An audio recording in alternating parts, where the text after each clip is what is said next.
আজকে আমি বানাবো ফুলকপির রোস্ট। তার জন্য কি করেছি চলো রান্নাটা তোমাদেরকেও দেখাই। প্রথমে একটা ফুলকপি নিয়ে আর একটা আলু নিয়ে ছোটো ছোটো টুকরো করে নিয়েছি। নিয়ে ভালো করে জল দিয়ে ধুয়ে একটা পাত্রে জল নিয়েছি। নিয়ে এবার আলু আর কেটে রাখা ফুলকপি সেটা দিয়ে একটু সামান্য লবণ আর হলুদ দিয়ে 2 থেকে 3 মিনিট মতো একটু ফুটিয়ে নেব, মানে একটু হালকা সিদ্ধ করে নেব। তো সিদ্ধ করে নেওয়ার পর একটা ঝুড়িতে নামিয়ে জলটা ভালো করে ঝরিয়ে রেখে দেবো। এবার রান্নাটা করতে কী কী মশলা লাগবে সেগুলো দেখে নাও।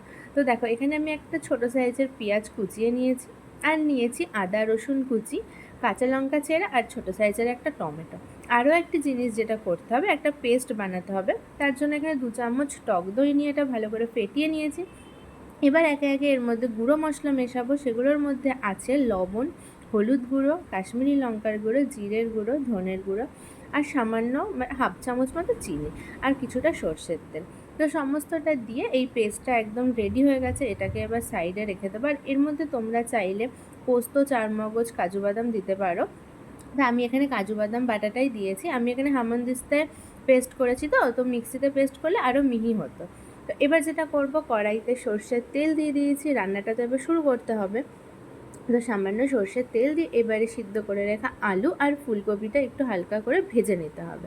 তো দেখতেই পাচ্ছ হালকা ব্রাউন করে ভাজা হয়ে গেলে ঠিক আমি এবার নামিয়ে রেখে দেবো। তো সেই কড়াইয়ের মধ্যে আবারও কিছুটা পরিমাণ সর্ষের তেল দিয়ে সাদা জিরে আর গরম মশলা ফোড়ন দিয়ে দেবো। তারপর এবার অ্যাড করছি কাঁচা পেঁয়াজ কুচি, যেটা আমি পেঁয়াজটা কুচিয়ে রেখেছিলাম।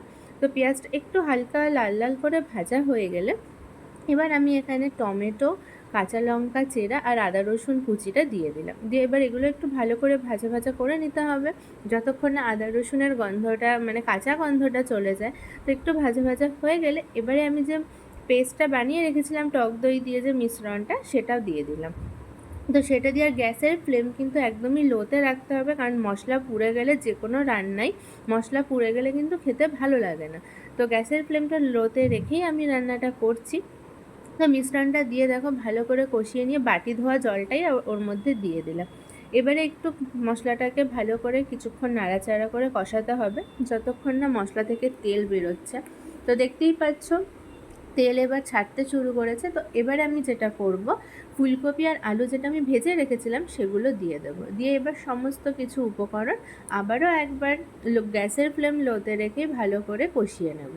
তো দেখো মোটামুটি মশলা কষানো হয়ে গেছে। এবারে আমি দিয়ে দিলাম কিছুটা ফ্রেশ ক্রিম। তো ফ্রেশ ক্রিমটা দিতেও পারো, নাও দিতে পারো, কিন্তু দিলে একটু টেস্টটা ভালো হবে। তো সমস্ত কিছু মিশিয়ে আবারও আমি এবার জল দিয়ে দিলাম। দিয়ে এবার ঢাকনা দিয়ে হতে দেব কিছুক্ষণ। তো 5-7 মিনিট মতো কিছুক্ষণ কষিয়ে নিয়ে, তো দেখতেই পাচ্ছ গ্রেভিটা অনেকটা শুকিয়ে গেছে। এবার আমি দিয়ে দিলাম কাঁচা লঙ্কা চেরা। তো আমার মনে হয়েছিল একটু ঝালটা কম, ঝালটা তোমরা অবশ্যই তোমাদের পরিমাণ অনুযায়ী দিও। আর লাস্টে দিয়েছি 1 চামচ ঘি আর অল্প একটু গরম মশলার গুঁড়ো। তো সমস্তটা মিশিয়ে নিয়ে এবার দেখো নামিয়ে নিয়েছি। তো আমার ফুলকপির রোস্ট একদম রেডি। তো এটা ভাত, রুটি, পরোটা সব কিছুর সাথেই ভালো লাগবে। তো রেসিপিটা তোমাদের কেমন লাগলো অবশ্যই জানিও।